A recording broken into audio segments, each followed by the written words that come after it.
the long-awaited sequel to the Romanovs is here. You know how much I love my history, and so I was absolutely thrilled when I realized that the follow-up to the Romanovs had finally been released. In case you don't already know, The Romanovs by Helen Rappaport was one of my favorite books in 2021.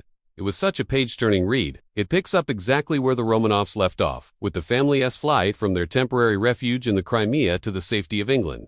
But while the Romanovs was about the personal stories of the royal family, RUSSKA is about Russia itself. We continue to follow the personal journeys of some of the remaining and there are also several new characters introduced, like Lord Rotherham and his wife, Lady Eve, who've become close friends to the family in exile. And he's a man who seems to be full of great ideas for the future of Russia. When Stalin spoke, his voice was deceptively gentle, soft even, but when he shook your hand, his grip was like a vice. I think we got on well.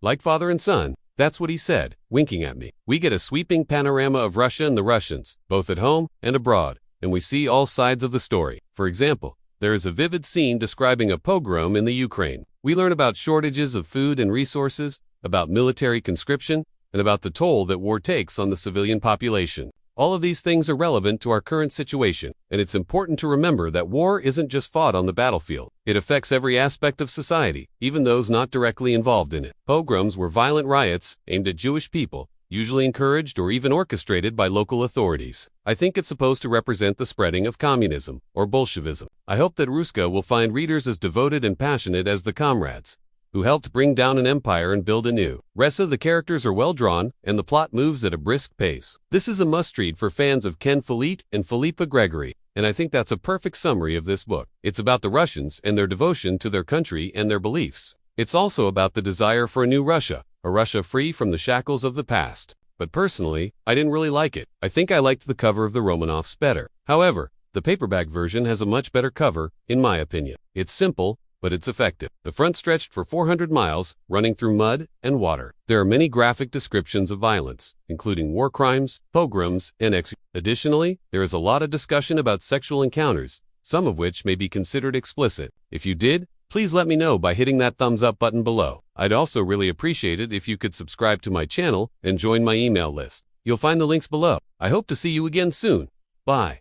With no roads, no maps, and no guides, I reached a village called Gu. Wounded soldiers lay in the ditches by the roadside. Some sat staring into the distance, others wept, their hands over their genitals. A young officer caught my eye. His arm was shattered, hanging at an unnatural angle, his face contorted with pain. From his uniform, I knew he was an aristocrat. His boots were polished, his tunic and breeches well cared for. There was no mud on his body or his horse.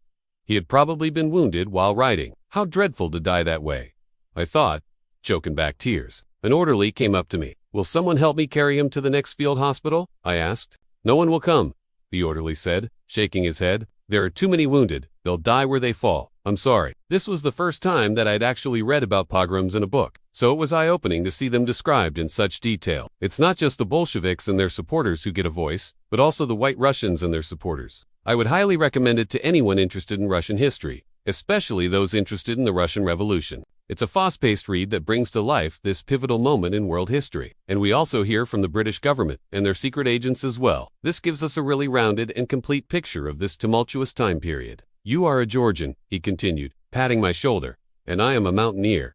And mountaineers, they say, always tell the truth. As if by some magic, the faces around the table suddenly looked different, less wary, more open. Only Uncle Misha remained unimpressed. What does being a mountaineer have to do with telling the truth? He asked suspiciously. Everything, replied Stalin with a mysterious smile, but it's obvious from the text that there is something sinister lurking beneath the surface. It really brought to life this often overlooked cast of characters in Imperial Russian history. If you haven't read it yet, it is about the Romanov siblings, Anastasia and her 4 brothers and their mother Empress Maria.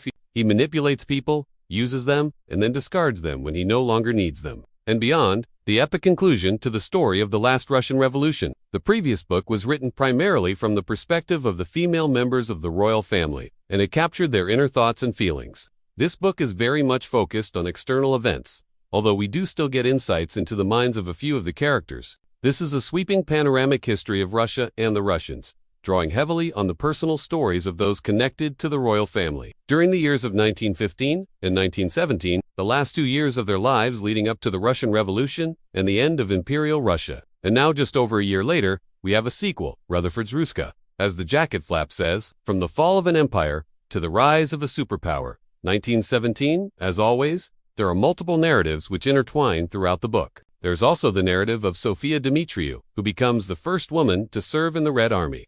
Her personal journey is truly remarkable. Then there's Vladimir Lenin, whose illness and eventual death receives a lot of attention in this novel. His health, and therefore his ability to lead, was incredibly inconsistent due to his advanced age and a lifetime of health issues caused by his severe childhood illnesses. Then there's Joseph Stalin, who also plays a significant role in this book. He comes across as a very charming character initially. This is a quick excerpt from the book. As the book progresses, we begin to see Stalin's true colors. So let's talk about the writing style of this book. It's not written in the same way as the Roman. The biggest strength of this book is definitely its scope. While I loved learning about these fascinating historical figures, the characters in the book, the thing I enjoyed most about the book was the descriptions of daily life in Russia and post. Another thing I loved about the book were the descriptions of life in wartime. Here is a passage describing the aftermath of the Battle of Tan, one of the most brutal battles of World War I. I did enjoy reading about this time period. It's certainly not for the faint of heart. Overall, I really enjoyed this book. I thought it was a fitting sequel to the Romanovs. Let's talk about the cover. The hardcover edition has a woman holding a burning torch on the cover. Now, on the inside of the dust jacket, there is this quote by the author. Helen Rappaport has created a page-turning novel that will appeal to both new and seasoned readers of historical fiction alike. Thank you so much for joining me today. I hope you enjoyed this video.